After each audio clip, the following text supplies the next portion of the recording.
Liquid ಎಲ್ಲ comfort ಆಗಿ ಇದ್ರೊಳಗಡೆ ಕಂಫರ್ಟ್ ಹಾಕಿ ಲಿಕ್ವಿಡ್ ಹಾಕೋದು. ಅದಾದ್ಮೇಲೆ ಕ್ಲೋಸ್ ಮಾಡಿ ಫಿಲ್ ಮಾಡಿ ಬಿಡ್ಬೇಕಷ್ಟೇ, ಅದು ಆಟೋಮೆಟಿಕ್ ತೊಗೊಳುತ್ತೆ. ನೆಕ್ಸ್ಟು ಬಟ್ಟೆ ಹಾಕೋದ್ಕಿಂತ ಮುಂಚೆ ಪಿನ್ ಬರುತ್ತೆ ಇದೆಲ್ಲ.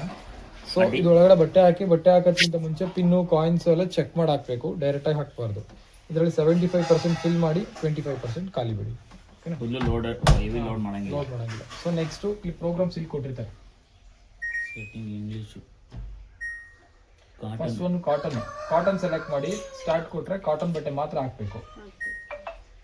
ವಾಶ್ ಇದೊಂದು ನಿಮ್ಮ ಡೈಲಿ ಯೂಸ್ ಆಗುತ್ತೆ, ಎಲ್ಲ ಥರದ ಬಟ್ಟೆ ಹಾಕೋಬಹುದು. ಕಾಟನ್ ಪ್ಲಸ್ ಅಂದರೆ ಕಾಟನ್ ಬೆಡ್ಶೀಟ್. ಟರ್ಬೋ ವಾಶ್ 39 ಅಂದರೆ ಕಡಿಮೆ ಬಟ್ಟೆ, ಅಂತ 3 ಜೊತೆ 4 ಜೊತೆ ಬಟ್ಟೆ ಇದ್ರೆ ಟರ್ಬೋ ವಾಶ್ 39 ಹಾಕಿ 39 ಮಿನಿಟ್ಸ್ ವಾಶ್ ಆಗುತ್ತೆ. ಮಿಕ್ಸ್ಡ್ ಫ್ಯಾಬ್ರಿಕ್ ಇದೊಂದೇ ನಿಮಗೆ ರೆಗ್ಯುಲರ್ ಆಗಿ ಯೂಸ್ ಆಗೋದು. ಎಲ್ಲ ಥರದ ಮಿಕ್ಸ್ಡ್ ಫ್ಯಾಬ್ರಿಕ್ ಎಲ್ಲ ಥರದ ಕ್ಲಾತ್ಸು ಹೌದು. ಪಿಕ್ 14 ಅಂದರೆ ಕಡಿಮೆ ಬಟ್ಟೆ. ಇದರಲ್ಲಿ ನಾರ್ಮಲ್ ಆಗಿ ನಿಮಗೆ ಈಗ ಎಕ್ಸಾಂಪಲ್ಗೆ ಕಡಿಮೆ ಕೊಳೆ ಇರುತ್ತೆ ಅನ್ಕೊಳ್ಳಿ.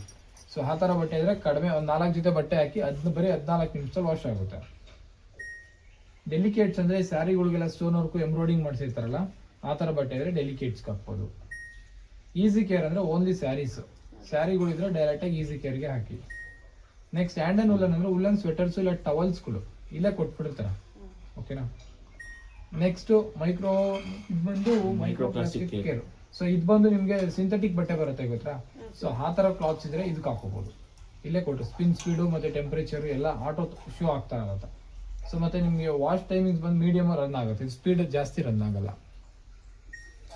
ನೆಕ್ಸ್ಟ್ ಆಕ್ಟಿವ್ ವೇರ್ ಅಂದರೆ ದಪ್ಪ ಬೆಡ್ಶೀಟ್ ಇಲ್ಲ ಬ್ಲಾಂಕೆಟ್ಸ್ಗಳು ಇದ್ರೆ ಇದಕ್ಕೆ ಹಾಕೋಬಹುದು. ಅಲರ್ಜಿ ಕೇರ್ ಅಂದರೆ ಹಾಸ್ಪಿಟಲ್ ಬಟ್ಟೆಗಳು. ನೆಕ್ಸ್ಟ್ ಟಪ್ ಕ್ಲೀನ್. ಈ ಡ್ರಮ್ನ ತಿಂಗಳಿಗೆ ಒಂದ್ಸಲಿ ಇಲ್ಲ 30 ವಾಶ್ಗೆ ಒಂದ್ಸಲ ಕ್ಲೀನ್ ಮಾಡಬೇಕು. ಕ್ಲೀನಿಂಗ್ ಪೌಡರ್ ಬರುತ್ತೆ. ಸೊ ಅದನ್ನ ಡೈರೆಕ್ಟ್ ಡ್ರಮ್ಗಾದ್ರೂ ಹಾಕಿ, ಸೊ ಇಲ್ಲಾದ್ರೂ ಹಾಕಿ. ಇಲ್ಲ ಹಾಕ್ಬಿಟ್ಟು ಇದು ಕಿಡ್ಸ್ ಎಲ್ಲ ಹೆಂಗ್ ಸರ್? ಈಗ ಕಿಡ್ಸ್ ಬಟ್ಟೆಗಳು ಚಿಕ್ಕ ಮಕ್ಕಳುಗಳದು ಮಿಕ್ಸ್ಡ್ ಫ್ಯಾಬ್ರಿಕ್ ಅದಕ್ಕೆ ಹಾಕಬೇಕು. ಅಂದ್ರೆ ಜಾಸ್ತಿ ಯೂಸ್ ಆಗೋದೇ ಮಿಕ್ಸ್ ಫ್ಯಾಬ್ರಿಕ್ ಅಲ್ಲ. ಸೊ ಸೆಲೆಕ್ಟ್ ಮಾಡಿ ಯಾವುದೇ ಪ್ರೋಗ್ರಾಮ್ ಸೆಲೆಕ್ಟ್ ಮಾಡಾಗ ನೀವು ಸ್ಟಾರ್ಟ್ ಕೊಡಬೇಕು. ನೀವು ಸ್ಟಾರ್ಟ್ ಕೊಟ್ಟಿದ ತಕ್ಷಣ ಆಟೋಮೆಟಿಕ್ ಟೈಮಿಂಗ್ಸ್ ಬರುತ್ತೆ ನೋಡಿ. ಯಾವ ಬಟ್ಟೆ ಕೊಟ್ಬಿಟ್ಟು ಡಿಫಾಲ್ಟ್ಗೆ ಹಾಕಿ ವಾಷಿಂಗ್ ಮಾಡಿ ಲಾಕ್ ಆಯ್ತು. ಟಕ್ಕಂತ ಸೌಂಡ್ ಬಂದ್ರೆ ಈ ಲೈಟ್ ಆನ್ ಆಗುತ್ತೆ. ಈ ಲೈಟ್ ಇದ್ರೆ ಎಡಿ ಬರೋದಿಲ್ಲ. ಲಾಕ್ ಆಗಿದೆ. ಮತ್ತೆ ಪಾಸ್ ಮಾಡಿದ್ರೆ ಅದೇ ಓಪನ್ ಆಗುತ್ತೆ. ಶೋ ಆಗುತ್ತಲ್ಲ ಅದು. ಆಗುತ್ತೆ. ಹುಷಾರಾಗಿ ಮಾಡಬೇಕು. ಸರ್ ಮಧ್ಯದಲ್ಲಿ ಅಕಸ್ಮಾತ್ ಇನ್ ಕೇಸ್ ಮರ್ತೋಗಿದ್ವಿ ಅನ್ಕೊಳ್ಳಿ, ಹಾಕ್ಬಿಟ್ಟಿದ್ವಿ ಮರ್ತೋಗಿದ್ವಿ, ಪಾಸ್ ಮಾಡಿ ಮತ್ತೆ ತೆಗ್ದು ಹಾಕ್ಬೋದಲ್ವಾ? ಪಾಸ್ ಮಾಡಿ ತೆಗಿಬಹುದು. ಅದ ಸ್ಟಾಪ್ ಮಾಡಿದ್ರೆ ಬರ್ತಲ್ಲ, ಟಚ್ ಮಾಡಿದ ತಕ್ಷಣ ಓಪನ್ ಆಗುತ್ತದೆ. ಇಲ್ಲಿ ಲಾಕ್ ಆಗುತ್ತೆ. ಈಗ ನೋಡಿ ಲಾಕ್ ಆಯ್ತು. ಈ ಲಾಕ್ ಇದ್ರೆ ಎಳಿಬೇಡಿ ಬರಲ್ಲ. ಎಕ್ಸಾಂಪಲ್ ಪಾಸ್ ಮಾಡ್ತೀನಿ ನೋಡಿ, ಆಫ್ ಆಯ್ತು. ಇವಾಗ ಬರುತ್ತೆ. ಒಳಗಡೆ ಇದರಲ್ಲಿ ಲೈಟಿಂಗ್ಸ್ ಬರುತ್ತೆ. ಲೈಟ್ ಬರುತ್ತೆ ನೋಡಿ. ಇಲ್ಲಿ LED ಇದೆ ಒಳಗಡೆ. LED ಕೊಟ್ಟಿರ್ತಾರೆ. ಈಗ ವಾಯ್ಸ್ ಗೀಸ್ ಏನಿಲ್ವಾ ಇದಕ್ಕೆ? ವಾಯ್ಸ್ ಎಲ್ಲ ಇನ್ನೂ ಬಂದಿಲ್ಲ ಸರ್. ಮುಂದೆ ಬರುತ್ತಲ್ಲ, ಮುಂದೆ ಫ್ಯೂಚರ್ ಬರುತ್ತೆ. ಇದು ಲೇಟೆಸ್ಟ್ ಆಗಿ ಇಲ್ಲ, ಅಸಿಸ್ಟೆಂಟ್ ಎಲ್ಲ ಇಲ್ಲ. ವಾಯ್ಸ್ ಅಸಿಸ್ಟೆಂಟ್ ಸಾಕಷ್ಟೇ. ಅಷ್ಟೇ ತಾನೇ ಇಲ್ವಾ ಸರ್? ಇನ್ನೇನಿಲ್ಲ. ಅಷ್ಟೇ. ಒಂದು ಯಾವ ಡಿಫಾಲ್ಟ್ ಮಾಡ್ಬಿಡಿ ಸರ್. ಈಗ ಡಿಫಾಲ್ಟ್ ಏನಿರಲ್ಲ ಸರ್, ನೀವು ಆಫ್ ಮಾಡಿ ಆನ್ ಮಾಡಬೇಕು. ಈ ತರ ಬರುತ್ತೆ. ಸೊ ಇದರಲ್ಲಿ ನಿಮ್ಗೆ ಯಾವ್ದು ಬೇಕಂದ್ರೆ ಸೆಲೆಕ್ಟ್ ಮಾಡ್ಕೋಬೇಕು. ಸೇಮ್ ಅದೇ ತರ ಕಾಟನ್ ಬೇಕೋ ಯಾವ್ದು ಬೇಕು. ಸರ್ ನಾವೀಗ ಕಾಟನ್ ಪ್ಲಸ್ ಟೆಂಪರೇಚರ್ ಆಟೋಮೆಟಿಕ್ ಇಲ್ಲೇ ತೋರಿಸುತ್ತೆ ಮೇಡಮ್. ಈಗ mixed fabric wash mixed fabric ನೋಡಿ. ವಾಶ್ ಮೀಡಿಯಮ್ಮು ರಿನ್ಸ್ 2 ಟೈಮ್ಸ್ ಇಲ್ಲಿ ಬರುತ್ತೆ ಟೆಂಪರೇಚರ್. ಸ್ಪಿನ್ 1000 RPM, ಟೆಂಪರೇಚರ್ 40 ಇಲ್ಲೇ ಶೋ ಆಗುತ್ತೆ. ವಾಶ್ ಮೀಡಿಯಂ ಇದೆಲ್ಲ ಟಚ್ ಸ್ಕ್ರೀನ್ ಇದು ಫುಲ್. ಇಲ್ಲೇನು ಇಲ್ವಾ? ಇಲ್ಲೇನು ಬರಲ್ಲ. ವಾಟರ್ ಲೆವೆಲ್ ಇವೆಲ್ಲ ಆಟೋ ತಗೊಳುತ್ತೆ. ಎಕ್ಸಾಂಪಲ್ ನಿಮಗೆ ಕ್ವಿಕ್ ವಾಶ್ ಇಲ್ಲಿ ನೋಡಿ. ಅದೇ ಪ್ರೆಸ್ ಸ್ಪೀಡ್ ಇದು. ಅಲ್ಲೂ ಟಚ್ ವರ್ಕ್ ಆಗುತ್ತೆ. ಇದು ಎಷ್ಟು ಟೈಮ್ಸ್ ವರ್ಕ್ ಆಗಬೇಕಂದ್ರೆ 5 ಟೈಮ್ಸ್ ಈ ತರ ಬರುತ್ತೆ. ಇದು ಸ್ಪಿನ್. ಸ್ಪೀಡ್ ಕೇಳಿದ್ರಲ್ಲ 1000 to 1000 to 1400. ಬೇಸಿಕ್ ಅಂದ್ರೆ 400. ಸ್ಪಿನ್ ಅಂದ್ರೆ ತಿರುಗಿಸೋದಲ್ವಾ? RPM ಇಲ್ಲಿ ತೋರಿಸ್ತು ಗೊತ್ತಾ. ಎಕ್ಸಾಂಪಲ್ಗೆ ಮಿಕ್ಸ್ಡ್ ಫ್ಯಾಬ್ರಿಕ್ ಬಂದು 2 ಟೈಮ್ಸ್ ರಿನ್ಸ್ ಆಗುತ್ತೆ.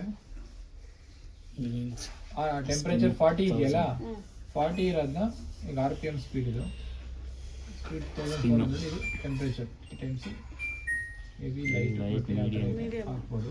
ಟೆಂಪರೇಚರ್ ಇಲ್ಲಿ ಇರುತ್ತೆ 60, 40 ಕೋಲ್ಡ್ ವಾಟರ್ ಈ ಥರ. ಇಲ್ಲಿ ಸಹ ಟೆಂಪರೇಚರ್ ಇಲ್ಲಿ ಚೇಂಜ್ ಮಾಡಿದ್ರೆ ಇಲ್ಲಿ ಚೇಂಜಸ್ ಆಗ್ತಾ ಹೋಗುತ್ತೆ. ಸರ್ ಒಳಗೆ ಅಲ್ಲೇ ಸ್ಟೀಮ್ ಆಗುತ್ತಲ್ವಾ? ಇನ್ಸೈಡ್ ಅಲ್ಲೇ ಸ್ಟೀಮ್ ಆಗಿ ಅದರಲ್ಲೇ ವಾಶ್ ಆಗಿ ಅದರಲ್ಲಿ ಜಾಲ್ಸಿ ಹಿಂಡಿ ಕೊಡುತ್ತೆ. ಓಕೆನಾ? ಇಷ್ಟು ಪ್ರೋಗ್ರಾಮ್ ಬರುತ್ತೆ. ಈ ವಾಟರ್ ವೇಸ್ಟೇಜ್ ನೀರು ಹೆಂಗ್ ಸರ್? ಈಗ ಬಿಟ್ರೆ ಪಾಸ್ ಆಗುತ್ತೆ. ಮಿನಿಮಮ್ ಎಷ್ಟು ನೀರು ಇರ್ಬೇಕು ಇದಕ್ಕೆ? ಆಟೋಮೆಟಿಕ್ ನೀರು. ನೀರುತ್ತೆ ಇದು. ಅದಕ್ಕೆ ಎಷ್ಟು ಬೇಕು ನೀರು ಅದೇ ತಗೊಳುತ್ತೆ, ಬೇಡ ಅಂದ್ರೆ ಅದೇ ಆಚೆ ಡ್ರೈ ಮಾಡಿ. ಸರ್ ಈಗ ಒಂದ್ ಕಪ್ ಅಥವಾ ಮೆಜರ್ಮೆಂಟ್ ಫುಲ್ ಮಾಡಿ ಬಿಟ್ಬಿಡ್ಬೇಕು. ಫುಲ್ ಮಾಡ್ಬಿಡ ಅದು ನೀವು ಬಟ್ಟೆ ಎಷ್ಟು ಹಾಕ್ತೀರ ಆ ಬಟ್ಟೆ ತಕ್ಕಂಗೆ ತಗೊಳುತ್ತೆ. ತಗೊಳುತ್ತೆ. ಇದ್ರಲ್ಲಿ ನೀವು ಇಷ್ಟೇ ಅಷ್ಟು ಅಂತ ಹಾಕಂಗಿಲ್ಲ, ಎರಡಕ್ಕೂ ಫಿಲ್ ಮಾಡಿ ಕೊಡ್ಬೇಕಷ್ಟೇ. ಇದಕ್ಕೆ ಲಿಕ್ವಿಡ್ ಹೆವಿ ಹಾಕಿ ಬೆಡ್ಶೀಟ್ ಹಾಕ್ಬೋದಾ? ಅಲ್ಲ ಫುಲ್ ವರ್ಗ ಹಾಕ್ಬೇಕಾ? ಫುಲ್ ತುಂಬಿಸ್ಬೇಕು. ಒಂದ್ಸಲ ಅರ್ಧ ಲೀಟರ್ 3/4 ಲೀಟರ್ ತುಂಬಿಸ್ಬಿಡಿ. ನೀವು ಬಟ್ಟೆ ಎಷ್ಟು ಹಾಕ್ತೀರಾ ಅಂದ್ರೆ ನಾವ್ ಇಲ್ಲಿರೋದ್ ಹಾಕ್ಬಿಡ್ಬೇಕು. ಹಾ, ಇದು ತುಂಬಾ ಫಿಲ್ ಮಾಡಿ ಇವೆರಡಕ್ಕೂ. ನೀವು ಕ್ಲಾತ್ ಎಷ್ಟು ಹಾಕ್ತೀರಾ ಅದ್ರ ಮೇಲೆ ಡಿಪೆಂಡ್ ಆಗಿ ತಗೊಂತಾ ಇರೋದು. ಅದಕ್ಕೆ ಏನ್ ಹಾಕದ್ ಇದಕ್ಕೇನ? ಇದು ಕಂಫರ್ಟ್, ಇದಕ್ಕೆ ಲಿಕ್ವಿಡ್. ಈಗ ಒಂದ್ ಟೈಮ್ ಅಷ್ಟೇನಾ 2-3 ಟೈಮ್ ಬಟ್ಟೆ ಹಾಕ್ಬೋದಾ? ನೀವು ಒಂದ್ಸಲಿ ಫಿಲ್ ಮಾಡಿದ್ರೆ ಸೊ ನೀವು ಎಷ್ಟು ಸಲ ಅದ್ ಬಟ್ಟೆ ಎಷ್ಟು ಹಾಕ್ತೀರಾ, ಎಕ್ಸಾಂಪಲ್ ಒಂದ್ಸಲಿ 10 ಜೊತೆ ಹಾಕಿರ್ತೀರಾ, ಒಂದ್ಸಲ 5 ಜೊತೆ ಹಾಕಿರ್ತೀರಾ. ಇದು ಖಾಲಿ ಆದಾಗ ಇಂಡಿಕೇಶನ್ ಬರುತ್ತೆ. ಖಾಲಿ ಆಗೋ ತನಕ ಬೇರೆ ಲಿಕ್ವಿಡ್ ಬೇರೆ, ಅದು ಫುಲ್ ಫಿಲ್ ಮಾಡ್ಬೇಕು. ಅದು ಎಷ್ಟು ಬೇಕು ಆಟೋಮೆಟಿಕ್ ಡೀಫಾಲ್ಟ್ ಆಗಿ ತಗೊಳ್ತದೆ. ಫಸ್ಟ್ ಡ್ರಮ್ ಕ್ಲೀನ್ ಮಾಡ್ಕೋಬೇಕು, ಆಮೇಲೆ ಬಟ್ಟೆ ಹಾಕ್ಬಿಟ್ಟು ಯೂಸ್ ಮಾಡಿ. ಈಗ ಫಸ್ಟ್ ಬಿಗಿನಿಂಗ್ ಅಲ್ಲಿ ಡ್ರಮ್ ಕ್ಲೀನ್ ಮಾಡ್ಬೇಕಾ?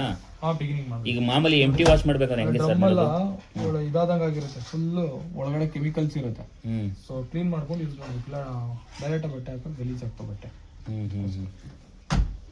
ಸರ್ ಇದು ಕ್ಲೀನಿಂಗ್ ಪೌಡರ್ ಅಂದ್ರೆ ಇದು ಡಿಟರ್ಜೆಂಟ್ ಪಾಟ್ಸ್ ಅಂತ ಬರುತ್ತೆ ಗೊತ್ತಾ, ಅದು ಹಾಕ್ಬೋದಾ? ಕ್ಲೀನಿಂಗ್ ಪೌಡರ್ ಬೇರೆ ಬರುತ್ತೆ. ಇದು ಮೇಂಟೆನೆನ್ಸ್ ಇರುತ್ತೆ. ಈಗ ಇಯರ್ ಎಂಡ್ ಮಾಡಲಿ ಎಷ್ಟಾಗಿ 6 ಮಂತ್ ಒಂದ್ಸಲ ನೀಟಾಗಿ ಸರ್ವಿಸ್ ಮಾಡಿಸ್ಕೊಳ್ಳಿ, ನೀಟಾಗಿರುತ್ತೆ. ಬೈ ಚಾನ್ಸ್ ಇಲ್ಲ ಅಂದ್ರೆ ಇವೆಲ್ಲ ನಾಬ್ಗಳು ಇವೆಲ್ಲ ಇರ್ತಾವಲ್ಲ, ಪವರ್ ಫ್ಲಕ್ಚುಯೇಷನ್ ಇಂದ ಇವೆಲ್ಲ ಹೋಯ್ತಂದ್ರೆ ಇವೆಲ್ಲ ಎಕ್ಸ್ಪೆನ್ಸಿವ್ ತುಂಬಾ. ಈ ಪಾರ್ಟ್ನೇ ಅಸೆಂಬಲ್ ಚೇಂಜ್ ಮಾಡ್ಬೇಕಿತ್ತು. ಬೈ ಚಾನ್ಸ್ ಏನಾದ್ರು ಈಗ ಪವರ್ ಬರ್ನ್ ಆಯ್ತು ಇವೆಲ್ಲ ಟಚ್ ಸ್ಕ್ರೀನ್ ನಾಬ್ಗಳೆಲ್ಲ ಹೋಯ್ತಂದ್ರೆ ಸೊ ಎಕ್ಸ್ಪೆನ್ಸಿವ್ ಇರುತ್ತೆ. ಅದಕ್ಕೆ ಹೇಳಿದ್ದು ವಾರಂಟಿ ಈಗ ಅಷ್ಟೇ 47-50 ಸಾವಿರ ಕೊಟ್ಟಿರ್ತೀರಾ. ಇನ್ನು 5 ಸಾವಿರ ಕೊಟ್ಟು ಎಕ್ಸ್ಟೆಂಡ್ ಮಾಡಿಸ್ಕೊಂಡಿದ್ರೆ 5 ವರ್ಷದಲ್ಲಿ 50 ಸಲ ಪ್ರಾಬ್ಲಮ್ ಆದ್ರೂ ಫ್ರೀ ಇರುತ್ತೆ. ಅವ್ರು ಏನು ಹೇಳಿಲ್ಲ ನಮಗೆ. ಅದು LG ಇಂದ ಕೊಡ್ತಾರೆ, ಅವ್ರು ಕೊಡೋದಲ್ಲ, LG ಕಂಪ್ನಿಯಿಂದ ಕೊಡ್ತಾರೆ. ಸೊ ನೀವು ನೆಕ್ಸ್ಟ್ ನೀವು ಶೋರೂಮ್ ಹೇಳಿದ್ರು ಅವ್ರು ಬರಲ್ಲ ಸರ್ವಿಸ್ಗೆ, LG ಇಂದ ಬರೋದು ಡೈರೆಕ್ಟ್.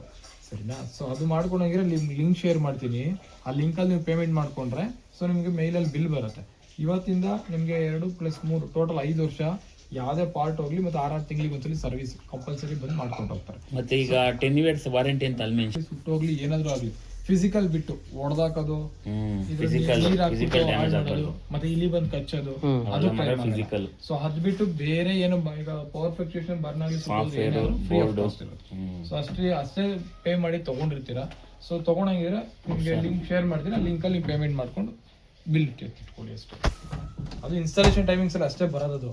ಆಮೇಲೆ ನೀವು ಬೇಕು ಅಂದ್ರೆ ನೀವು 10 ಸಾವಿರ ಕೊಡ್ತೀರಾ ಅಂದ್ರೆ ಕೊಡಲ್ಲ. ಓಕೆನಾ?